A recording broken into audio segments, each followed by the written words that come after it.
Hello, I'm David Wolfen, President and CEO of Avino Silver and Gold Mines. Avino was incorporated in 1968, a family-run business. My father founded the company.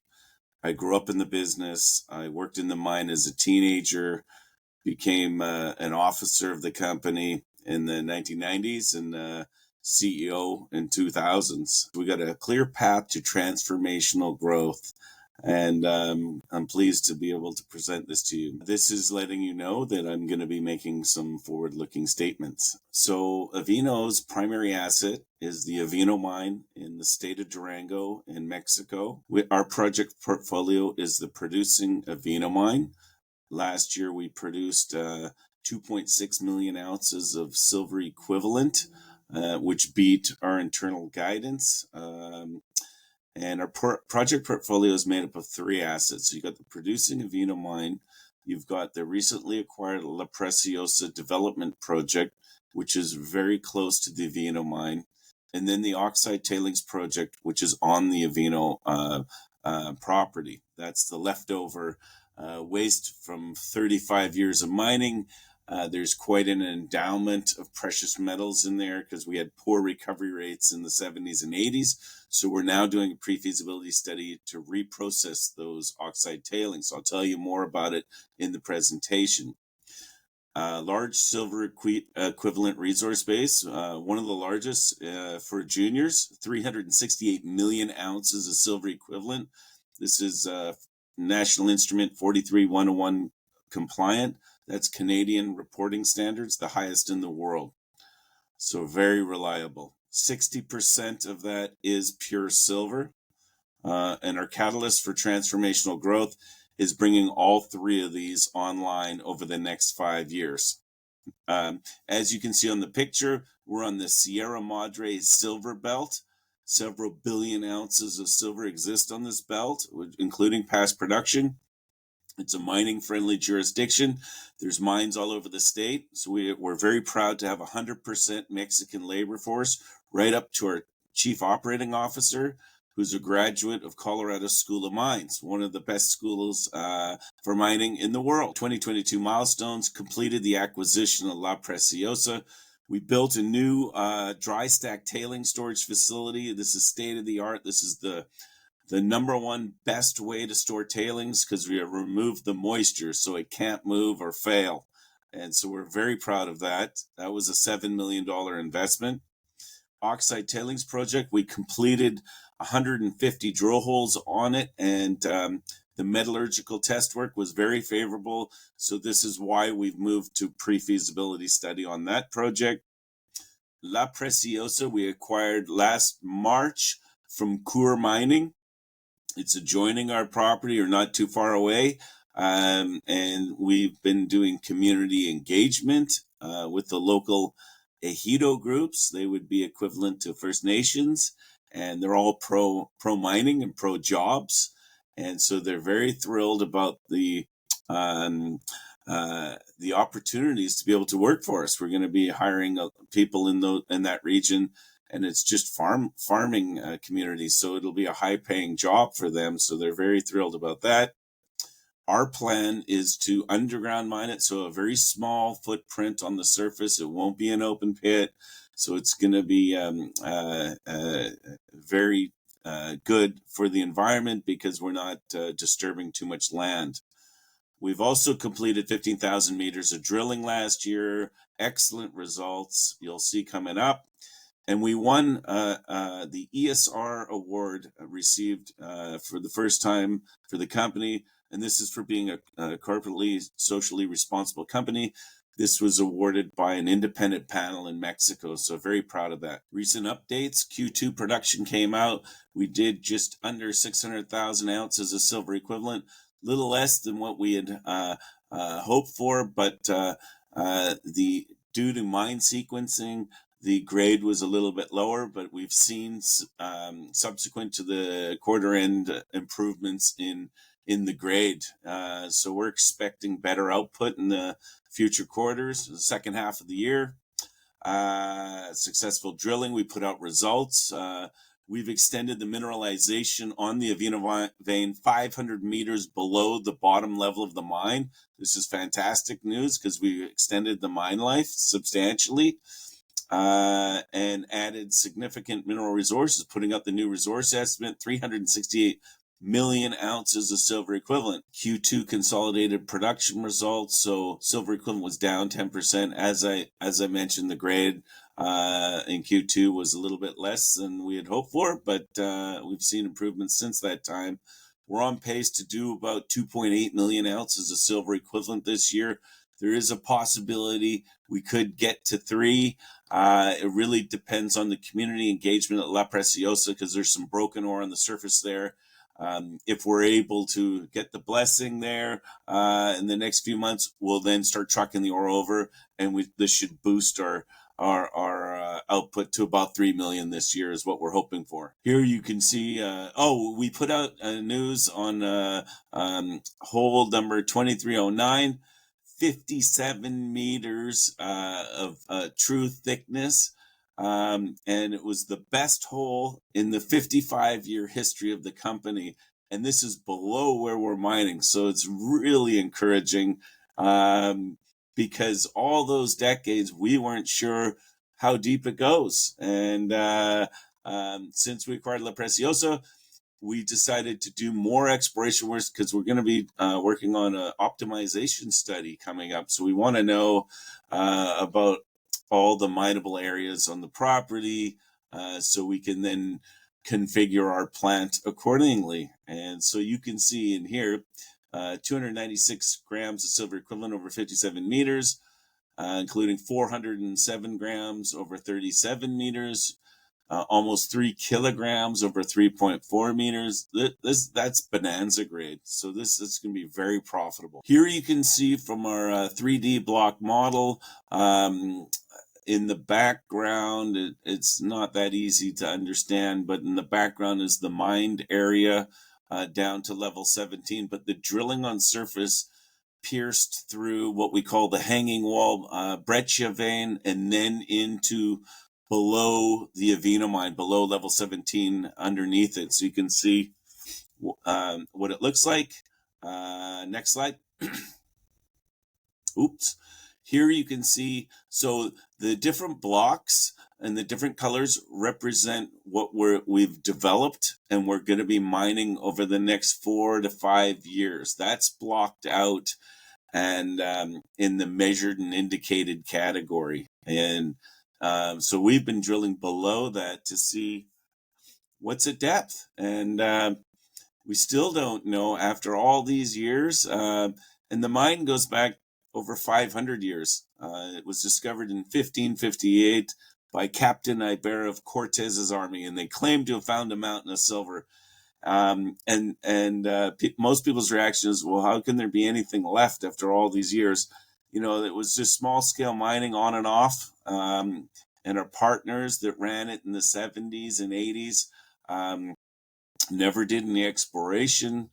We acquired 100% in 2006, and we did about 30,000 meters of drilling around the property. And then when the financial crisis happened in 2008, we decided to reopen the mine on a small scale. So then we ramped up over the last 10 years from 250 tons per day through 3 expansions. So now we're at 2,500 tons per day. And it's still open at depth, so we're very interested to see what happens below here. Positive metallurgical test work from the Oxide Tailings project that I mentioned earlier. So the resource there, this is in the waste pile, TSF storage facility number 1, we call it. 5.7 million tons of measured and indicated and 95 grams silver equivalent, or 17.4 million ounces of silver equivalent. We achieved recovery rates using leaching up to 90%. So the pre-feasibility study is well underway. We're expecting it to be ready in Q4, and very excited about this because this is low-hanging fruit. This has already been mined, so it's just reprocessing. But there's going to be a capital cost to build a leaching circuit, which will be very, very significant. almost doubling the size of the operation right now. So there's some capital costs there, but we're expecting the internal rate of return to be very favorable. In the PEA, it had about a 50% pre-tax IRR, and that was at $12.50 gold and $17 silver. So the PFS, we're very excited to see how that's going to come out in Q4, so stay tuned. Next slide. Here's pictures of our dry stack tailings storage facility. This state-of-the-art from Italy, believe that was originally invented. These are giant presses, but it was originally used, I guess, the technology for making olive oil. But then they decided to expand several decades ago and build these giant presses for mines. And so now this is the number one technology on the planet for extracting moisture from tailings waste. So when you deposit it, it can't fail. It can't move because there's no moisture in it. Here you can see La Preciosa. So 19 kilometers directly across the valley to Avino. The claim boundaries are only a couple kilometers apart, so it's relatively close. It's paved to the doorstep of the mine, right to La Preciosa. It's easy access year-round. You're in rolling farmland. We've had no security risks because we're out in the open. We're not in some remote area. We're surrounded by villages because it's been there for hundreds of years. There's probably 20,000 people that live within a 10 to 20 kilometer radius. So it's a busy area. And the beauty of that is access to all the skills, the trades, the infrastructure is all there. And the ability to grow, we have the ingredients. We got a 20-kilometer dedicated power line capable of 5 megawatts, and we're only utilizing 3. So if we want to expand the mill at some point, we got excess electrical capacity. Plenty of water. We're extracting it and recycling it, which is an environmentally friendly thing from the dry stack. Plus there's water in the underground. Plus we have wells. So there's plenty of water. Paved road to the doorstep of the mine. So all the ingredients are there to support mining. Here you can see La Preciosa. So 1,500 drill holes on it. It's been geologically de-risked. This was drilled by Orco, and then Pan American Silver, then Coeur Mining. Probably close to $100 million has been spent on drilling, and we acquired it for about $30 million in upfront consideration, and then Coeur acquired the project for $350 million in 2013 when they bought out Orco. So we got it for very, very cheap, and we're thrilled. It's in the rightful owner's hands because it's right next to our infrastructure. So you don't need permits to build a new mill facility and disturb the surface. It's just going to be a small portal, a decline, and trucking to the Avino processing facility. And look at this. So you got the high grade in red, over 500 grams per ton. So this is going to be very profitable mining. The measured and indicated is about 17.5 million metric tons, or 120 million ounces of silver equivalent. Then another over 4 million tons of inferred, or 24 million. So, world class and easy access and close to our milling facilities. So we're thrilled about moving this project forward. And here's what the decline, we're going to start on Gloria. We're going to ramp down and put in several levels. I think it says to level 8. And then we're drifting over to Abundancia, and then drifting over to Martha. So over the next 5-year period, we'll start around 300 tons per day from Gloria, and then we'll add Abundancia. That'll take us to 600, 700, 800 tons per day, and then Martha. So we'll get up to possibly 1,000 to 1,500 tons per day. And so this is really going to be a key component driver to our expansion and output. Consolidated mineral resources, so 52 million tons of M&I, or 274 million ounces of silver equivalent. So that includes Avino, Oxide Tailings, La Preciosa. So that's all our resources. And then another 24 million tons, or just under 100 million ounces inferred from all deposits. So that's how you get to the 368 million ounces of silver equivalent, which is a lot of leverage to the metal price. So if you're bullish on silver, Avino gives you a lot of leverage. Financial highlights, so cash flow, $1 million, $2.2 year to date. Mine operating income, $1 million, 2.9 million year to date. Q2 net income and earnings per share, 1.1 million, or a penny a share. Capital investments, a new scoop tram put into service, and it's helping us be able to haul out the same amount of ore as what our mill is rated at. So we're very happy with that. Financial highlights. So Q2, you can see 9.2 million, but like I said, it was a little less than what we anticipated because of the grade issues, and also there was some underground ramp repair that needed to be done, and so that's really, that work helped speed up the haulage. So we're seeing the benefits of that in Q3. Cost per silver equivalent ounce. Q2 costs were cash costs were $16.33. All-in sustaining was 23. This is really not indicative of what we expect for the year. We were modeling less than 20. And it was because of the lower grade in the first half, and also some supply chain delays in getting some key equipment replacement parts affected our costs, but we're expecting them to go down in the second half. Here you can see cost per ton. So for 2022, the average 46.76, and then 2023 $80.90. That's a bit high, but you look at Q2 66. So we're between $50 and $70.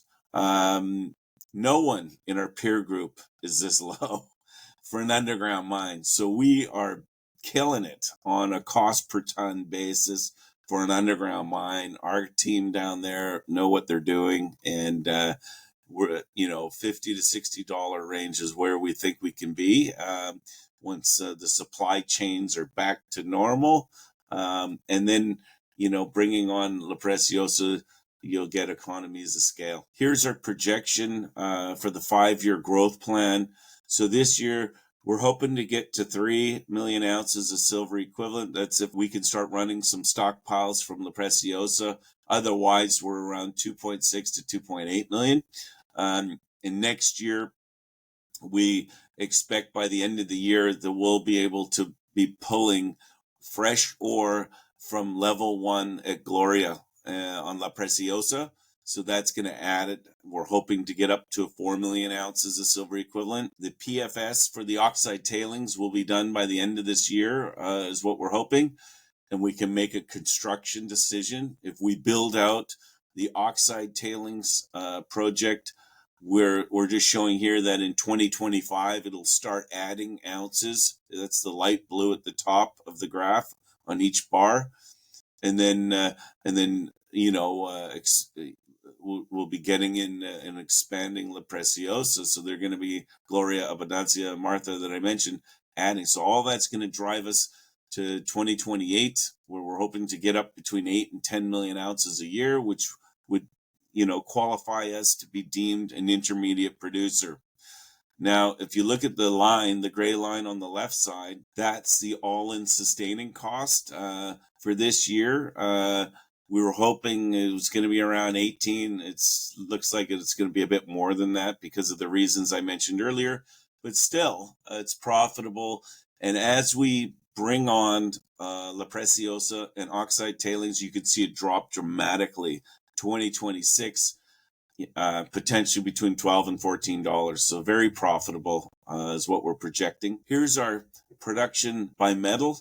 So this year, 43% of our production is silver, 20% gold, and 37% copper. You're going to see more silver as La Preciosa and Oxide Tailings come online, up to about 70% in 2027. So primary silver producer. Projected EBITDA. So people want to know financially what it could look like at different metal prices. So you on the first one is $20 silver, the middle is 25, and then the other one is 30. So within 5 years, if silver is at 30 and we achieve 8 million ounces of silver equivalent, you're looking at 100 million EBITDA. And if the market gives us 8 to 10 times that, we're close to $1 billion market cap.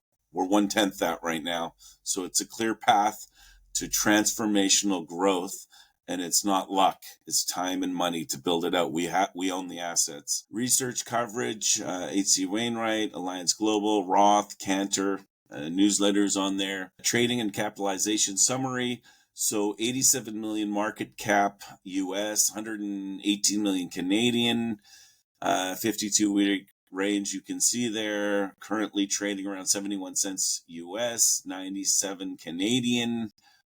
Coeur Mining is our largest shareholder. So when we acquired La Preciosa last year, part of the package was 14 million shares.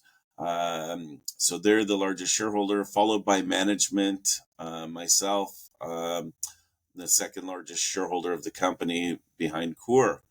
122 million shares outstanding, 141 million fully diluted. We wanted to show everyone, based on resources, where we stack up in our peer group. The top table is the juniors. The bottom table are intermediates, where we're angling to be in the next 5 years. But you can see we're way undervalued compared to total enterprise over the resources and measured and indicated. So there's a lot of upside potential. Why are we undervalued? Well, when we acquired La Preciosa, it wasn't like there was a buildup. We were drilling it and exploring it, and we got value for that. When we acquired it, silver was at 26, and then it dropped to 16. So we never saw a huge re-rating. I mean, earlier this year, our stock rebounded very nicely. But I think once we can show the public that we're moving our projects forward, we're going to be re-rated. And so there's another opportunity to do well owning Avino shares. Yeah, so wrapping it up, why invest? It's a primary silver and producer and explorer. 55 years in business, proven track record of several expansions. We've got the technical expertise to do that. Large endowment of metal, 368 million ounces, so huge leverage to silver. Updated mineral resource that we put out this year was a 38% increase in M&I, and that's including depletion from mining operations. So that just tells you our drilling was very successful. And undervalued on a price in NAV and an enterprise over ounces by many multiples. So there's really a lot of upside potential in owning Avino. And our balance sheet is growing. Since we made our final payment to Coeur in March of $5 million, we're now starting to build our treasury back up again. So stay tuned for the largest expansion in company history. And that's the presentation. Thank you. Thank you for the presentation, David. We will now begin the Q&A session and uncover Avino's investment case, which is divided into 4 pillars. The first one is the management, where we talk to CEO David Wolfen and CFO Nathan Hart about their track record. We will then switch over to the company's assets, which are the Avino mine, La Preciosa, and the Oxide Tailings project. Thereafter, we will talk about how Avino could create shareholder value through exploration, and lastly, we will discuss Avino's capital structure and strategy. But first, we will begin with the management. So I would like to start with, could you tell us a little bit about your background and your career? Sure. I learned the business from the ground up. My father founded the company. I worked in the mine as a teenager in the 80s.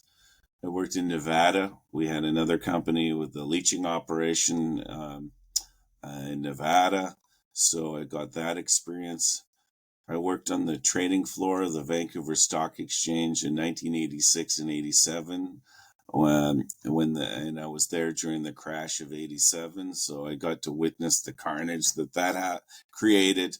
And then I went upstairs and worked as an assistant to a senior partner and did that for several years. And then my father invited me to come join him in the office in the 1990s.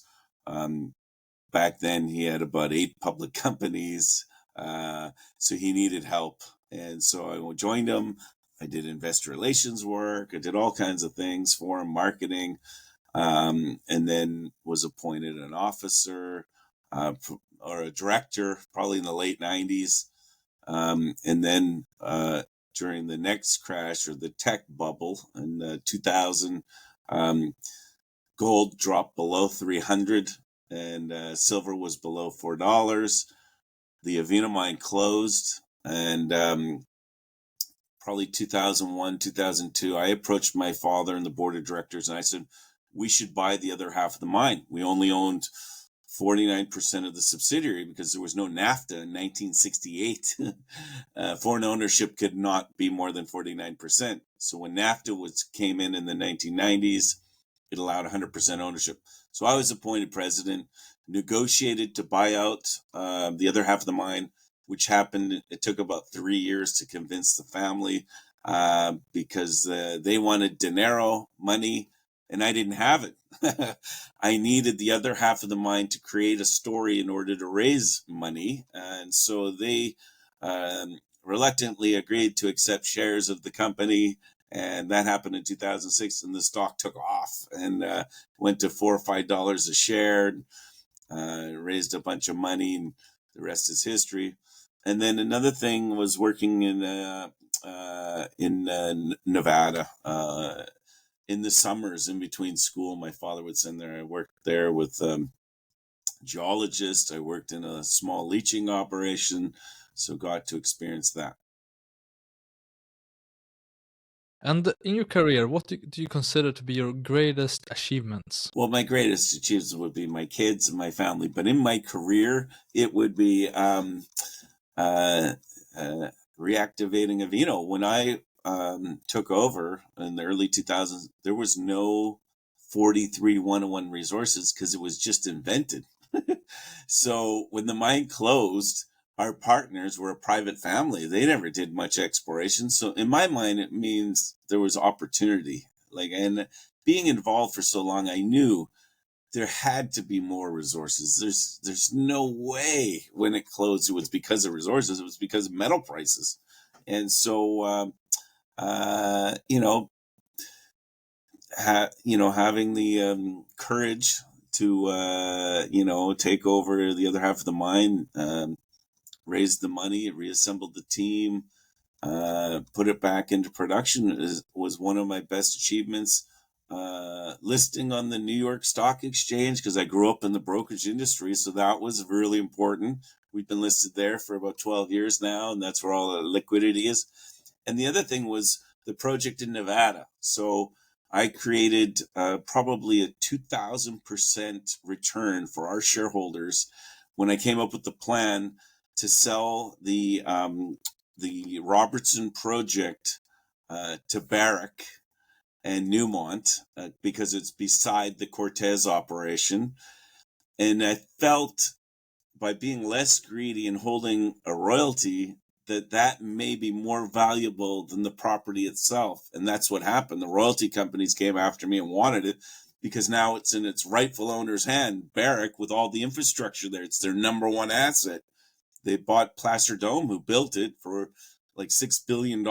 And then Rio Tinto owned a portion of it and they paid $1.7 billion. So, it's a fantastic asset. So our shareholders of Coro Gold got 2,000% return. And today, that royalty is owned by Sandstorm and they're paying dividends. So those are probably my best achievements. You said that you're the second largest shareholder after core mining in the company. How large is your shareholding? 3 million shares. 3 million shares. And I didn't acquire them when the company was founded, so they weren't cheap founder shares because I was only 1 year old when the company was founded. I had to acquire these through blood, sweat, and tears over the last several decades of exercising options and keeping them, and going into debt, paying my taxes without selling them. I'm a true believer that this company is going to be $1 billion company in the next 5 years. So I want as many shares as possible, and it's great to see the people in my office, and they're all building their positions, and we all believe because we have the ingredients. So, Nathan, could you tell us a little bit about your background and how you came to join Avino? Sure. So my background is in public accounting. I worked for one of the big four firms for a number of years in the mining space, and traveled all over the world, went to a number of mines in Africa, Latin America, Canada, US, Mexico. And then at some point made a connection here with Avino let's see now, 7 years ago, and then joined in a financial reporting capacity, and then stayed on for quite a while, and then got to know David, got to know the team, and eventually they put their faith in me to become their chief financial officer. We're now going to switch over to the second pillar of Avino's investment case, the company's assets. We will go through each of the company's mining operations and how they can improve the existing Avino mine, as well as bringing La Preciosa and the Oxide Tailings project into production. What mining method do you use in your underground operation at Elena Tolosa? Several methods, but right now we're doing long hole sublevel caving, which is a cheap form of underground mining. In the past, with narrow veins, like at San Gonzalo, we mined for several years. That was shrinkage stope mining and cut and fill. We'll probably be using those methods over at La Preciosa. So we've got the expertise, the engineers to be able to do that, and the equipment, blast hole stopes. So whatever we can do to make money and extract, the ore at a profit, we're going to do. At what level and at what depth are you currently mining? We're about 500 meters below surface on Avino. We put in 10 levels, and you saw in the presentation the different color blocks. That's what we're mining now. So we're drilling these vertical holes in panels, blasting it, it's falling to the next level below, and a scoop tram comes and gets it. What mining rates are you ballpark achieving on a daily basis? We're almost matching the mill now, around 2,500 tons per day. But because of the Avino is so unique, it's a stockwork system, which is a swarm of veins. It's very thick, 30 to 50 meters wide. It's about 500 meters of strike length, probably longer than that. But because the vein extends below the tailing storage facility number 1, we didn't want to mine below that and agitate it. But once we remove that, there's potential to the west, which was indicated in some of our drilling. So we're thrilled about that potential.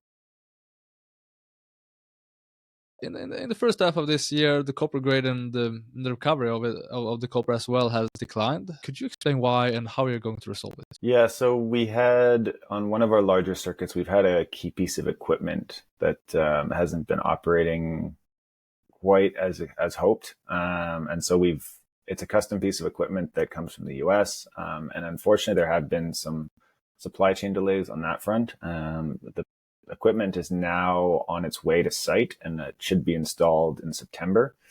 And then there was another couple of minor upgrades we did, which should improve copper recovery. And the grade was also just based on mine sequencing. We should be back to a slightly higher grade for the rest of the year and into next year. But those are kind of the two factors that contributed to it. And so we're looking to have those fixed by the end of this quarter for sure, and then moving into the rest of the year. By the way, would you like to explain what type of equipment it was? Sure. Yeah. Yeah. So the piece of equipment, it's called a blower. And again, I'm not a metallurgist by any state or an engineer, but my understanding is that the current blower had reached capacity with how much concentrate could actually float to the surface, like copper that could float to the surface. And so we were losing a lot to our tailings, at least more historically than we would have. We generally operate with about, and from the ET area, about 90% copper recovery. And in circuit 3, we were seeing down in the 80s, low 80s, sometimes in the 70s, which on a consolidated basis, it kind of brought our recovery down to the lower 80s. So an improvement and that new piece of equipment should help us get back to that 90% range, which obviously has a pretty significant impact. Great. And the piece of equipment, has it been installed? No, it's on its way to site. There was some delays in the fabrication, I think. So we are expecting to receive it by the end of this month, beginning of September, and then installation is a few days. So in other words, copper recovery should recover in Q3 and especially in Q4. Yeah, Q4 will be more and more impact. Q3, I think because we're now operating all 4 circuits as well too, with the ET material, overall copper recovery you should see an improvement compared to specifically, I think Q2. Yeah. Where do you expect the silver grade for the second half of this year and also for 2024 to average? Pretty close to where our resource grade on the measured side. So we should be about in the 60s for silver, right around 60 grams silver. Did you want silver or silver equivalent? No, just silver. Just silver. Okay. Yeah, about 60 grams silver.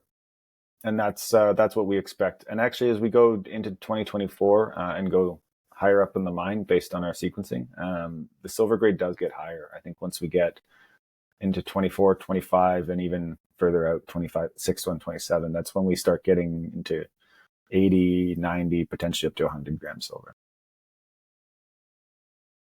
I would just like to ask you about gold. Gold is more variable and it's also less impactful on your revenue statement, but still, where do you expect the gold grade to sort of average going into the second half of this year? Yeah, we're budgeting 0.4 to 0.5 grams gold.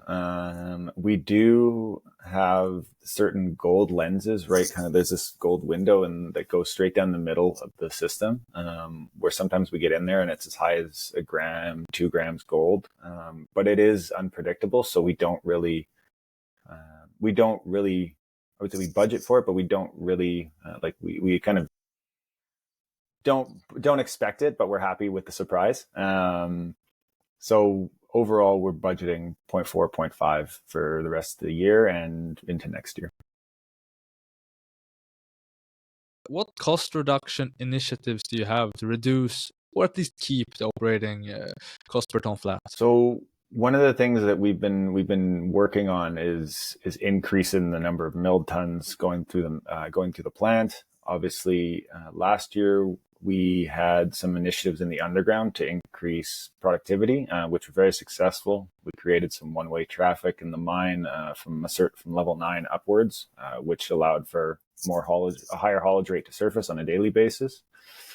So that was big.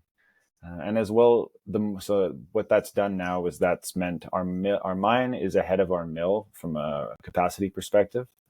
And so now with the mill, we're trying to increase mill capacity and availability as much as possible. We've got all 4 circuits running now with the ET material. So that's about nameplate is 2,500 tons per day capacity. Sometimes it can do a little more, but 2,500 ton is what we shoot for. So that's been very helpful in keeping our operating cost per ton either flat or reducing it. I think we've been able to keep it flat on a cash cost basis, and then on an all-in basis, we've reduced it compared to 2022. And that's partially just economies of scale, but we're also combating, a 15% increase in the peso rate compared to the US dollar, which is very impactful. We pride ourselves in paying mostly in pesos with local suppliers and contractors. And then obviously there's the inflationary pressures that we're seeing around the world. So the main initiatives have been pushing the team and fairly hard to make sure we're trying to bring our tonnage up, because every additional ton we process, that's profits for us in our mines, based on the grades we have right now. By the way, regarding the strengthening peso, do you have any, or what's your view on currency hedges? We have done some. It's much more difficult now after, there's been, it's held kind of at the 17-1 ratio for a little bit now. Just the offers that are out there are not quite as good, obviously. But we're doing whatever we can to try and mitigate the risk. All in production cost, how much are paid in the Mexican peso? Essentially, all of our mining costs and labor costs are paid in pesos. Anything that is a result of, say, like selling cost or treatment cost or anything like that is paid in US dollars. Say it's about 65-70% peso.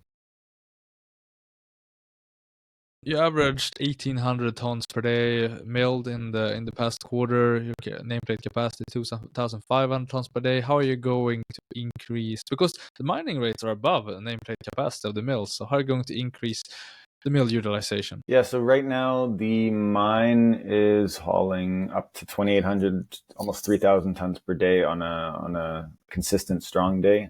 So obviously the mill's capacity is 2,500.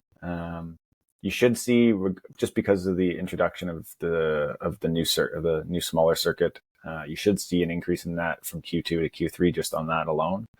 But also, we're still operating 6 days a week in the plant. We'd like to get that to 7 days a week.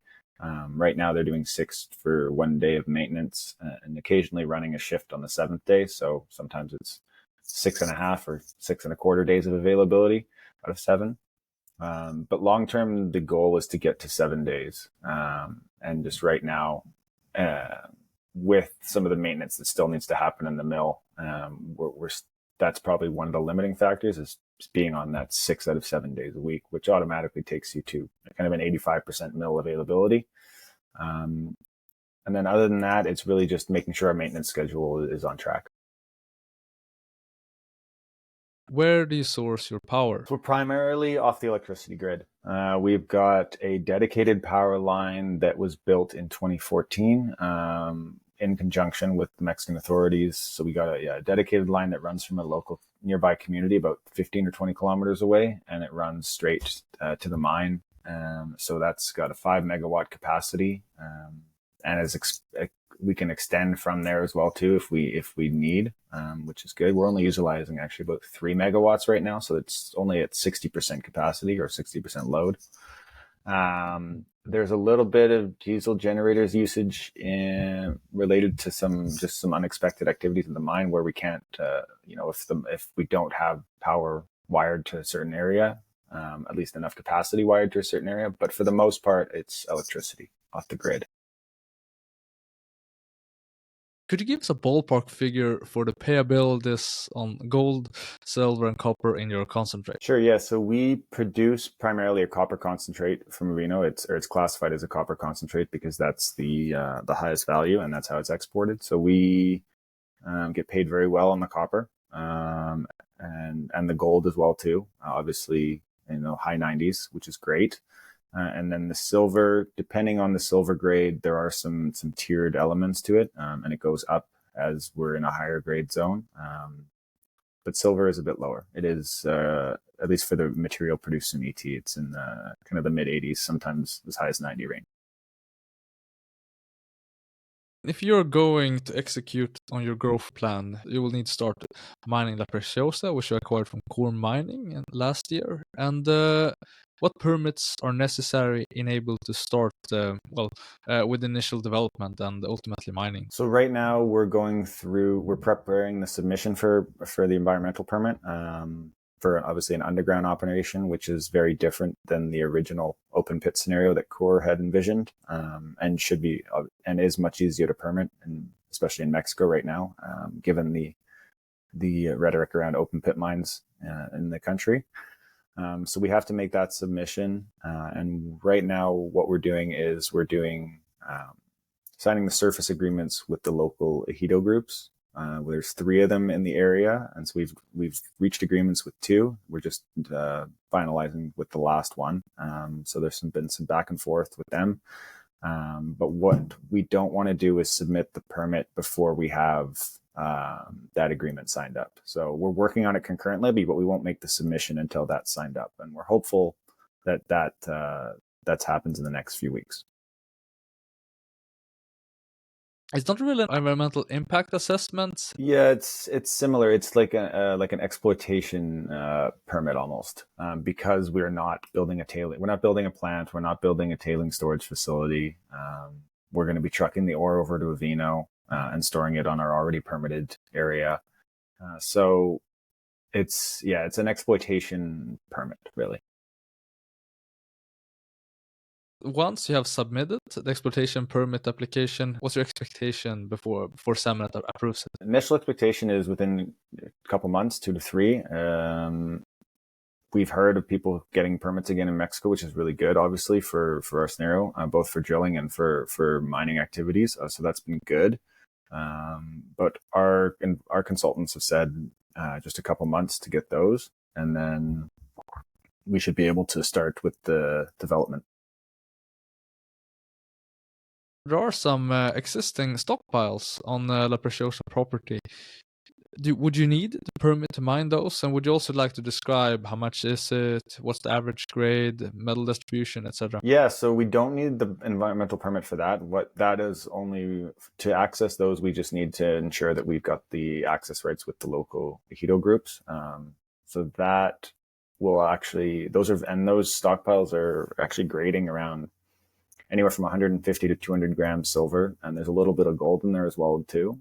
So it's about 50,000 tons, and it goes back to when there was, I think it may have just been test work, I'm not 100% sure, but back to when Lewis Mean, which now obviously is now Goldcorp or Wheaton River, a number of other companies, back to when they were doing some test work on the property, and they had an option on it, I think in the 90s and early 2000s, because there's a number of companies that own the property. Pan American was involved, and Orco, obviously, and then Core. So there's about 50,000 tons in those stockpiles, and probably silver equivalent grade around 200 grams, maybe slightly above that. And we've actually tested some of that material in our mill already too, which is good.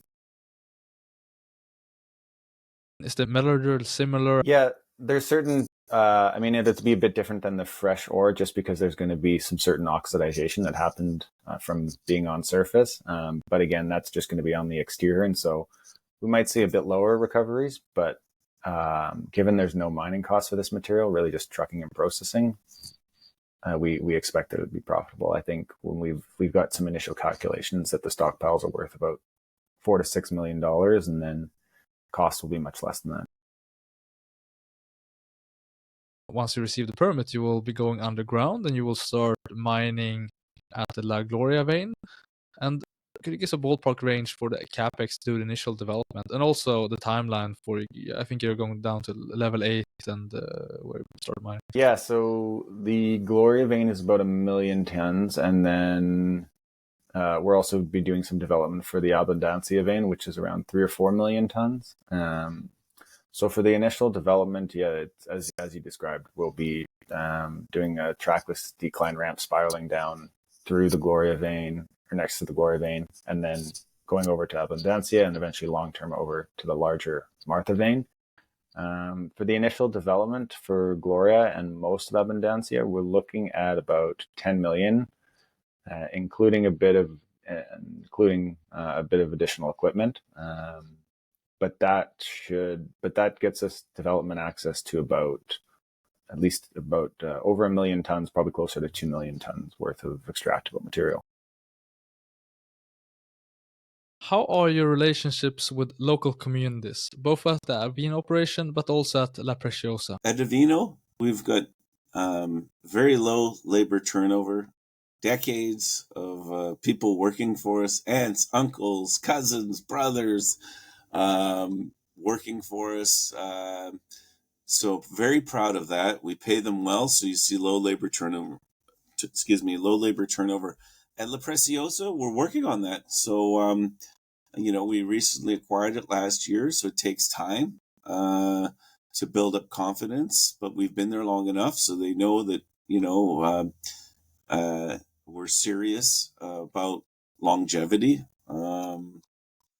We've been hiring people. We had some labor turnover because of all the different mines in Mexico. People bounce around, but we've got some really good people working on building relations, getting the information out, educating them on what our plans are, so they understand and feel comfortable that we're not harming the environment. That's the main concern. Mines will come and go, but the environment is there and they got to live there. So we consider ourselves environmentalists. We don't want to pollute anything or upset, their farming or anything like that. So we're working with the local communities and trying to help them out to understand what our plans are and create jobs for them. So relations have been good. Thank you. And regarding La Preciosa, so once it's up and running, how much tonnage do you expect to mine and source to the Avino mill on a daily basis? Gloria, it's going to be a narrow vein operation, so anywhere from 300 to 500 tons per day could come out of there. Abundancia the same, and then Martha will be a bit bigger, so then that's over 5 years. But I'm thinking about 300 to 500 once we get into Gloria. And then you could double that and triple that, as we go to the 3 different areas. So within 5 years, we want to be hauling from one haulage ramp from these 3 different areas. So it's one underground, one portal, low footprint. And so it'll be 5 meter by 5 meter ramp, decline, trackless ramp. So rubber tire trucks can go in there, get filled up, and then just haul it directly to the mine site. What recoveries do you expect for La Preciosa? Is the mineralization similar? Similar to what we mined at San Gonzalo. So it's a lot, it's good for our mill because it's softer material. Avino ET is more coarse and harder. So that's why supply chain disruptions kind of hurt us because we're replacing equipment more often. But with white quartz veins from La Preciosa, we're really excited about that. We want to see as high as possible. So, if we can get in the 90% or plus for silver and copper, gold will probably be a bit less, 70 to 80.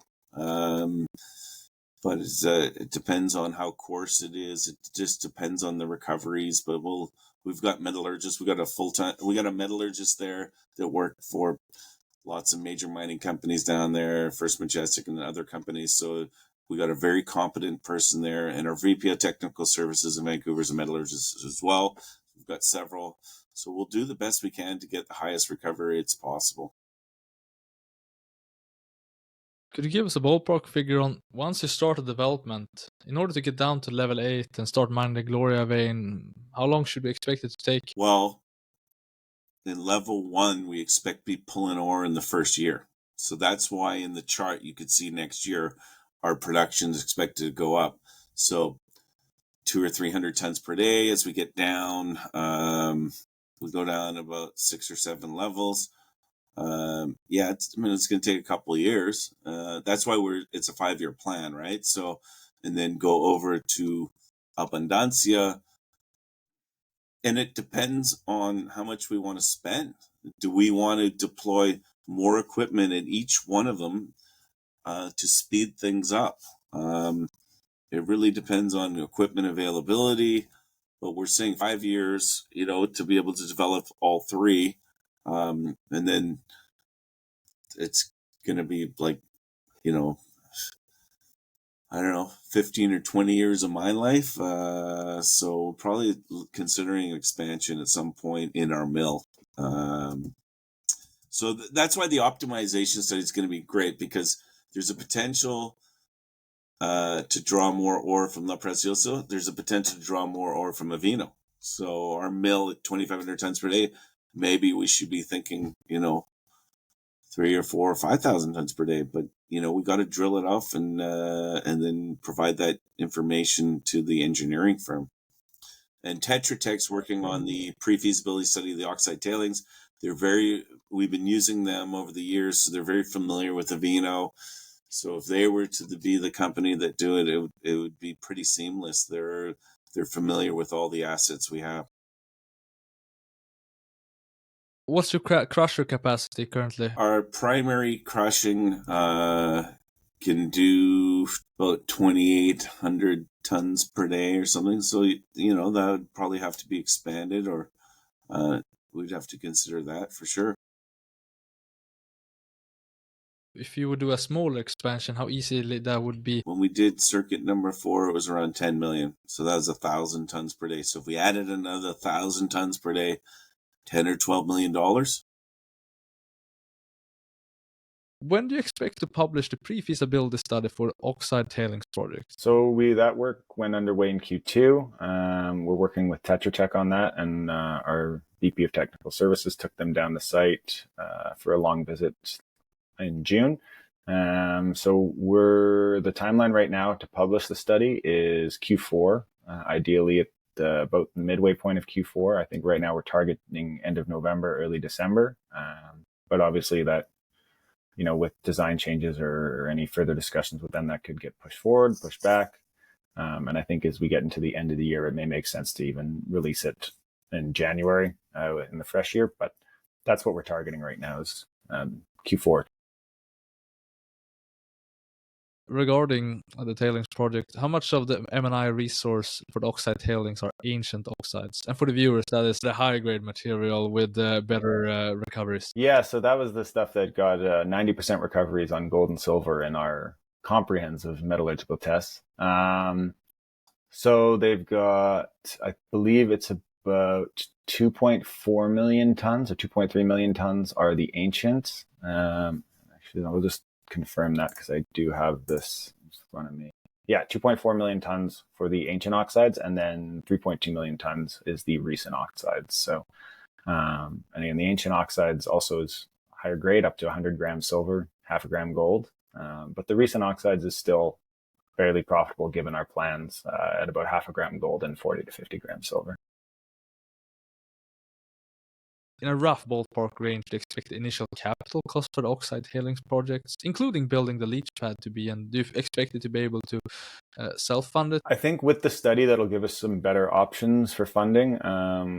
I'd like to say we can self-fund the whole thing, but that would depend on timeline as well too. Obviously, I think right now we're expecting anywhere from $30 to $40 million in capex. So we did a PEA on this project that was for a leaching like a heap leach operation, and that capex in 2017 was about $28 million. But what we're looking at also on the PFS now is a different style of processing and going through dynamic leaching and tank leaching, which would be slightly different and potentially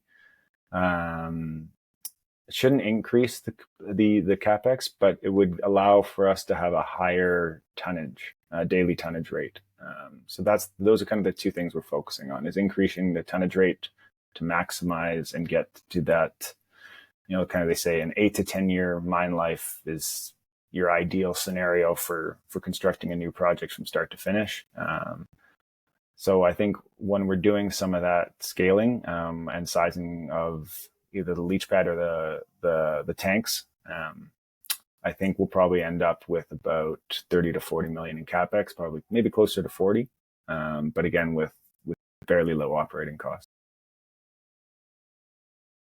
By the way, tank leaching, is that, well, then you don't have a leach pad, but is that capital intensive or? A little bit, but you're not overly, if you're looking at the, like per ton, it'll be about the same from a capital perspective. It might just be a bit more upfront.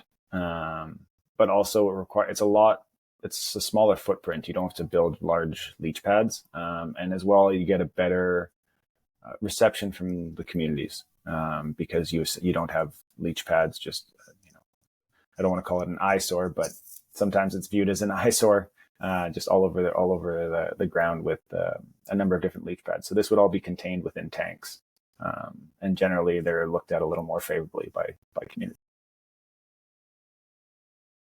How would you go about funding a debt, equity, or? I think we'd look at a combination. I think debt would be a good look for that one. Project financing, we'll have reserves for the first time in the company's history, which will make a fairly big difference when you're going and talking to banks or project financing groups. We'll have the study in hand, which would be very useful. And it's a fairly straightforward project when you look at it, because it is tailings. You know exactly how much resource you have because you processed it the first time. You've got the reports, you've got everything. I think we put 150 drill holes into it just in 2021 and 2022, just to make sure that the resource is ready for a PFS or feasibility study reserve level study. So I think, yeah, we'll be looking at the debt and the debt side for sure, especially if our share price is anywhere near it is now. I think we'll probably do a bit of a combination, but we would like to look the debt avenue for sure. And what permits are required for the Oxide Tailings project? So we will need we have obviously the tailings permits, so that's not an issue, but there will be, in this process, there would be cyanide discharge. So that would be one where we'd have to get a new permit for that. But if we're going the tank approach and it's contained, we feel like that would be something that would be attainable. And it would be more difficult, I think, if we were going to the heap leaching avenue. We're now going to talk about Avino's exploration efforts and what their strategy is to increase the life of mine with higher grade material. Your drill hole ET2309, the best drill hole in the company's history. Could you explain what does it mean for Avino and your understanding of the deposit? Extended the life of mine. It means, which is very exciting, and the grades. I mean, good margins at current mining prices. If you ask experts on what metal prices are projected to do in the next 5 to 10 years, a lot of people are predicting higher. So by the time we get down there, the margins could be pretty sweet. So we're thrilled about that.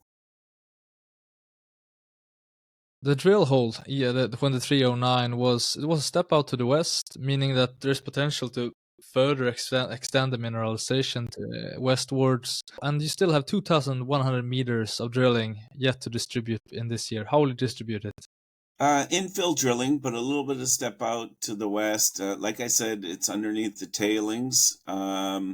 So there is a lot of potential there still, and it's towards a structural fault. There's a fault on the west side. So there's still plenty of potential, but we're close to our 8,000 meter budget. So we'll evaluate. We'll probably take a break when we get to 8,000, evaluate the results and see if we want to keep drilling or what our financial position is at the time.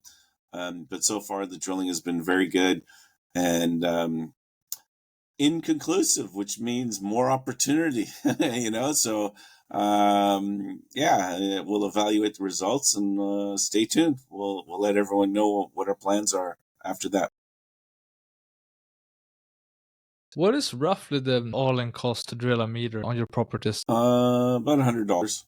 We own the drills, so it doesn't get marked up. If you're contracting it out, everything gets marked up. The consumables, we own our drills, so we're able to do it at a third of the cost for the rest of North America, we're very fortunate. We've got very competent people there, been there for decades working for us. And so, it's very affordable down there. Do you have any expectations on if you would, given the success through the drill bit in this year, if you will add more meters to drilling program in next year? Oh, yeah. It all comes down to budgeting and how much money we have to do it. It's not that we need more resources. We've got decades of mine life, but we're considering an optimization study at some point. So we want to know what's all there. So the NPV is as good as it can be. And so we're just very curious, what's there. And, we feel that we've just scratched the surface after 500 years. There's still potential. What's the source of these things? We retain the services of two world-renowned structural geologists, Jeff Hedenquist out of Ottawa and Tony Starling in England, ex-Newmont. You got to try to understand the structural controls, the faults and the fractures, because that's what dictated how the mineralization came up millions of years ago. And they both recommend more drilling, which is obvious, but it's not like they're saying, no one has said, oh, you're at the end of my life, like it hasn't been drilled with modern, thinking. And so over the year, our partners were just worried about grade control in the mine. They weren't thinking about 20 years out. So that's opportunity for us, right? Because we're thinking, okay, if we can extend the mine life to 30, 40 years, then maybe we should think bigger, build a bigger operation and shrink that. So drilling has to be done in order to justify that. So that's why we're doing this. Your two Newmont geologist consultants have a hypothesis of a porphyry system. There's indications of porphyry in the underground, like some of the minerals are porphyry, but it's not obvious. It's not everywhere. So we call it a porphyry style. But then there's potential for skarn at the contact zone where the intrusive is, and volcanic massive sulfides. So it's great that these guys think that there's all these potentials, as opposed to saying there's no potential. So I'm thrilled that the potential is still there after all these years. No one's drilled where we're drilling right now, believe it or not. And you think it would be so obvious to drill there. The funds weren't there before. And so we're doing it, methodically, slowly, over time, because we have, our expansion plans. We've got so many staff, we're not just an exploration company. So we're managing the money as best we can in order to further advance the thinking on what the ultimate potential is, but also we're managing our expansion plans too at the same time. We have now arrived at the final pillar of Avino's investment case, its capital structure and strategy. We will discuss Avino's capital structure, access to funding, ATM program, etc. Then we'll talk about Avino's strategy in regards to M&A and David's vision for the company. Could you describe Avino's capital structure with regards to shares outstanding, warrants, options, debt, etc.? So we have about 120 million shares outstanding, I think on a non-diluted basis. And then for warrants, options, and other RSUs, I think we're at takes us to just around 140 million. We have about 9 million. Those are warrants, and those are actually expiring next month. So those will come out of our fully diluted structure. And we have no debt at the moment, other than some equipment lease and loan payments.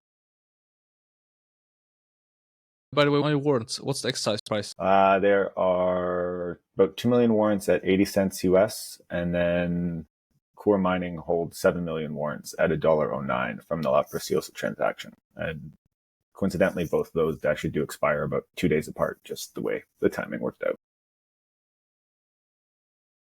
Since it's so soon and that the share price is below the strike price, what date do they expire? I believe the 21st and the 23rd.